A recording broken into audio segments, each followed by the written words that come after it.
Hello friends, film plot में एक बार फिर से आपका स्वागत है। तो चलिए शुरू करते हैं वेडनेसडे सीजन 1 एपिसोड 2। एपिसोड 2 एक जंगल के सीन से शुरू होता है जहां शेरिफ अपनी टीम के साथ रोहान की बॉडी जंगल में ढूंढ रहे होते हैं। शेरिफ वेडनेसडे से कहते हैं कि उनकी पूरी टीम ने जंगल का चप्पा चप्पा छान मारा है, लेकिन रोहान की बॉडी कहीं नहीं मिली और ना ही खून की कोई बूंद उन्हें मिली है जंगल में। वेडनेसडे शेरिफ से कहती है कि ये हम दोनों को पता है कि जंगल में कोई भालू नहीं है, क्योंकि उसने अपनी आंखों से मॉन्स्टर को रोहन को मारते हुए देखा है। वेडनेसडे और शेरिफ मॉन्स्टर के बारे में बात ही कर रहे होते हैं कि अचानक वहाँ पे रोहन आ जाता है। रोहन को देख के वेडनेसडे एकदम दंग रह जाती है। सीन यहाँ से कट हो जाता है और डॉक्टर विलबोर्ड के घर से शुरू होता है, जहाँ डॉक्टर विलबोर्ड वेडनेसडे से झूठ बोलने का कारण पूछती हैं। वेडनेसडे उन्हें बताती है कि वो झूठ नहीं बोल रही हैं, क्योंकि उसने अपने आंखों से रोहान का खून होते हुए देखा था। डॉक्टर विलबोर्ड कहती है क्योंकि वेडनेसडे के लिए नेवरमोर एक नई जगह है और उसने अभी तक इस जगह को अपनाया नहीं है, इसीलिए ये उसके मन का वहम है और ऐसा कुछ नहीं है। वेडनेसडे डॉक्टर विलबोर्ड के घर के बाहर टाइलर को मिलती है, जो खुद अपनी मॉम के डेथ के बाद से डॉक्टर विलबोर्ड का पेशेंट है और उनसे इलाज करा रहा है। टाइलर वेडनेसडे से कहता है कि उसके फादर ने बताया उस दिन जंगल में जो कुछ भी हुआ, लेकिन वो वेडनेसडे जो भी कह रही है उस पर पूरा भरोसा करता है। वेडनेसडे अपनी नॉवेल में उस पेज के बारे में लिख रही होती है, लेकिन उसे कुछ समझ में नहीं आता और अचानक से उसका ध्यान पेज पे जाता है। जब वो उसे ध्यान से देखती है तो उस पे एक सीक्रेट सोसाइटी का निशान बना हुआ रहता है। वेडनेसडे प्रिंसिपल वीन्स के पास जाती है और उन्हें बताती है कि उसने पूरे कैंपस में ढूंढ लिया पर उसे रोहान कहीं नहीं मिला। प्रिंसिपल वीन्स कहती है ऐसा इसलिए क्योंकि रोहान को स्कूल से निकाल दिया गया है और वो आज ही की पहली ट्रेन से अपने घर जा रहा है। प्रिंसिपल वीन्स वेडनेसडे से कहती है कि उन्हें पता है कि उसके पास साइकिक शक्तियां हैं और जो अभी जागृत हो चुकी है। वो कहती है कि रोहन की मौत कुछ नहीं, बस उसकी साइकिक शक्तियों का एक भ्रम है। प्रिंसिपल वीन्स वेडनेसडे को एक्स्ट्रा करिकुलर एक्टिविटीज़ में पार्ट लेने को कहती हैं और वो वेडनेसडे के लिए कुछ लिस्ट भी बनाई रहती है। वेडनेसडे थिंग को रोहान पे पूरी नज़र बनाए रखने को कहती है। वेडनेसडे जेवियर से मिलने जाती है क्योंकि जेवियर रोहान का रूमी होता है। वेडनेसडे उससे पूछती है क्या उसकी बात रोहान से हुई। जेवियर कहता है नहीं, उसकी बात रोहान से नहीं हुई है और वो कुछ दिनों से बहुत ही अजीब बिहेव कर रहा है। जेवियर वेडनेसडे को निशाना लगाने को कहता है और उसे कहता है कि वो टाइलर से दूर रहे, क्योंकि वो और उसके फ्रेंड्स बिल्कुल भी अच्छे नहीं हैं उसके लिए। और वेडनेसडे बहुत ही अच्छा सटीक निशाना लगा देते हैं।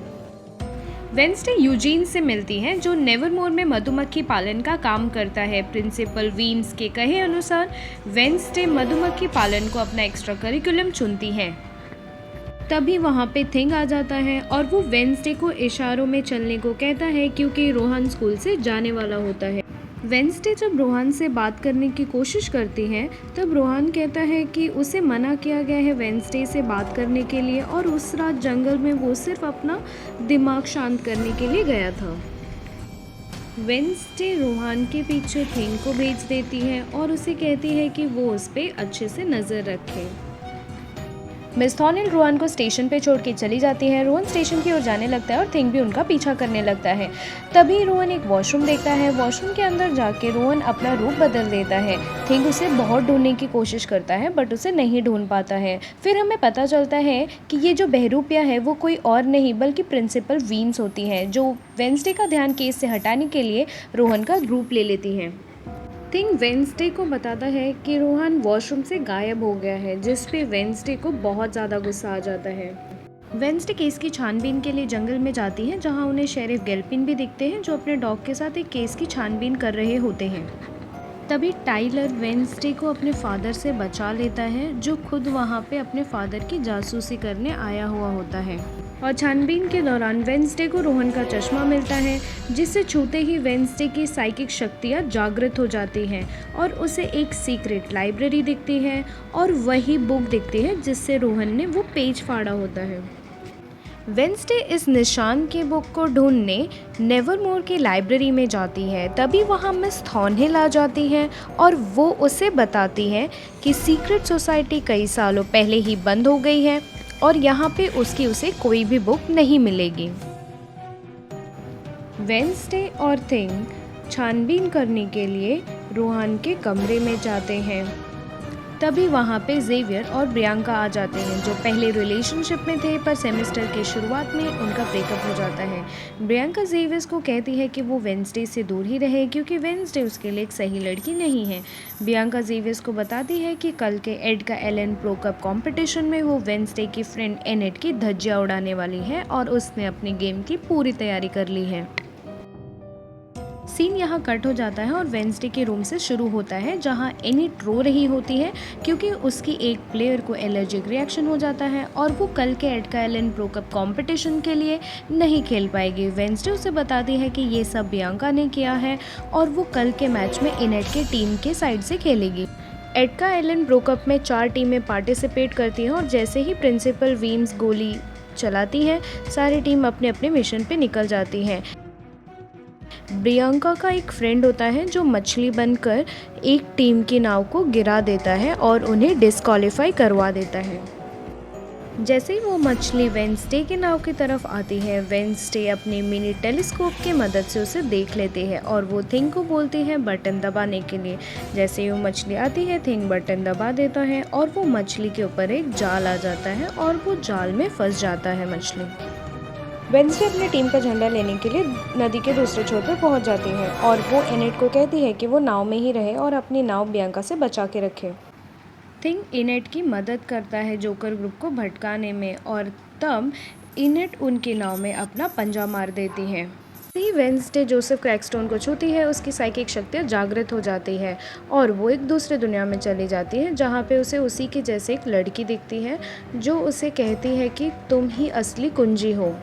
वेंसडे अपनी टीम का झंडा लेके भागती है और अपने नाव में लगे हुए हथियार से वो प्रियंका के नाव में छेद कर देती है, जिससे वेंसडे की टीम जीत जाती है और प्रिंसिपल वीम्स इनेट को इनाम से नवाजते हैं।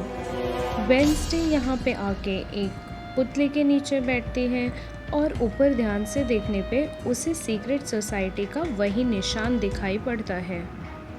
वेंसडे पुतले पे दी गई पहेली को बड़े ही सावधानी से सुलझा लेती है और 2 चुटकी बजाकर वो दरवाज़ा खोल देती है। वेंसडे की चुटकी से दरवाज़ा धीरे धीरे खुल जाता है। वेंसडे सीक्रेट लाइब्रेरी के अंदर जाती है और अंदर जाते ही उसे वो बुक भी मिल जाती है जिसकी उसे तलाश होती है। वो अपनी बुक जैसे ही लेकर आती रहती है, तभी उसके मुंह पे कोई कपड़ा डाल देता है और उसे किडनैप कर लेता है। एपिसोड यहाँ पे ख़त्म हो जाता है। आगे वेंसडे के साथ क्या हुआ जानने के लिए आप हमारे चैनल को लाइक और सब्सक्राइब कर दीजिए। कल फिर मिलेंगे एक नए एपिसोड के साथ, तब तक के लिए धन्यवाद।